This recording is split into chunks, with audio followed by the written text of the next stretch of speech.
It's been about a week and a half, I would say, on the Good Chocolate No Sugar adventure, and day 9 has been a good day.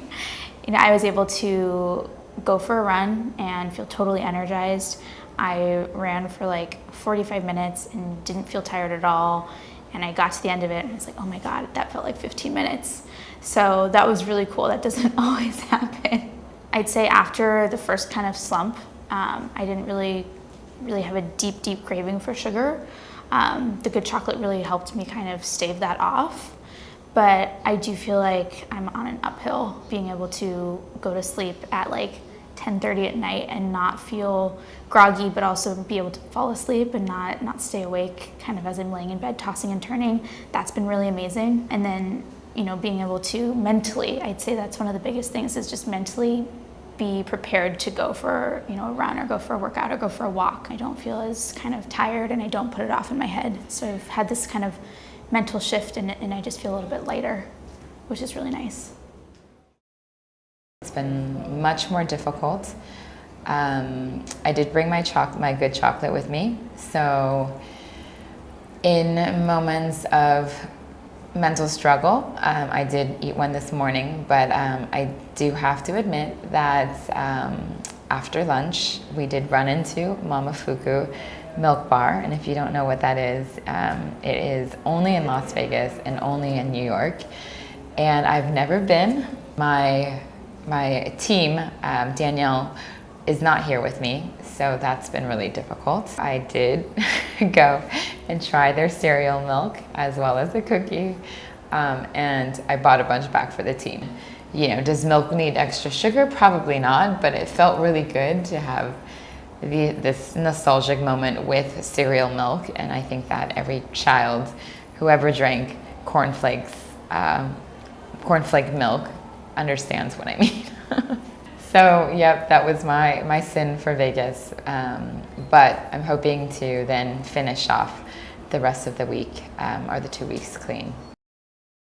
Okay, so thank you so much for trying the sugar adventure. How did it go? It was amazing for me. It was an adventure. It was. There was highs and lows, but overall, at the end of the 2 weeks, I felt really great. It was incredible to really look in to see what has sugar in it, which is so many things. It was great to be able to team up with Danielle as well, as we did a little bit of grocery shopping in the day. So it was pretty much an adventure, and I would say the first few days, once we got into it, it was pretty easy. And then we looked forward to our little chocolates. We rationed it off throughout the day, so that was fantastic to be able to look forward to that, to the Good Chocolate. I realized that I like to have something sweet after I eat dinner. I don't really crave anything during the day, but at the very end of the day, that's kind of when my mind triggers, like, oh, you should have some chocolate or something. So that was a hard thing to recognize and then try and cope with.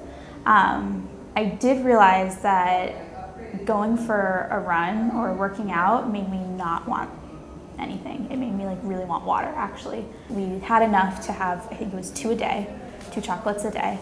And I realized after the first 2 or 3 days that I didn't need that many. Yeah. By the second week, I had way more than I needed. I was like, oh my God, I can have a ton of chocolate today. This is awesome. Yeah. I think the first 2 days, I started with 3. Yeah, you did. And then we tapered off, and then it was just where it became an exciting piece of the day when it would be around 3 o'clock, and we're like, oh my God, we have chocolate. It's chocolate time. Yeah. It's been a couple days since we ended the challenge now, and I've, in the most recent days, kept just not doing sugar, and I was like, this is super easy, and then I've kind of slowly reincorporated it back into my life. But it's something that I'm more aware of now. When I go shopping, I will not buy any pasta sauce that has sugar in it now.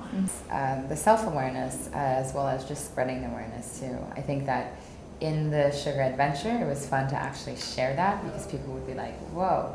And so much of my life is ingrained in the sharing piece of food and just different parts of my life that, you do family style when I eat. And it was a great conversation starter as well, to be able to have people say, why would you do a no sugar challenge? And I think that so many of us do things that are ingrained in the everyday without questioning it, and it really gave a great point of retrospect to say, why do we do that, and what is it that we're actually eating, and how do we reintroduce a different format of just awareness in general.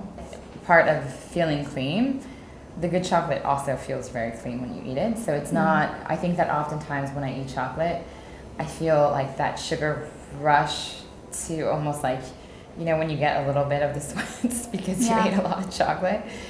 It's just, it felt like it was still, you know, like a healthy part of the day. Healthy part of the day, yeah.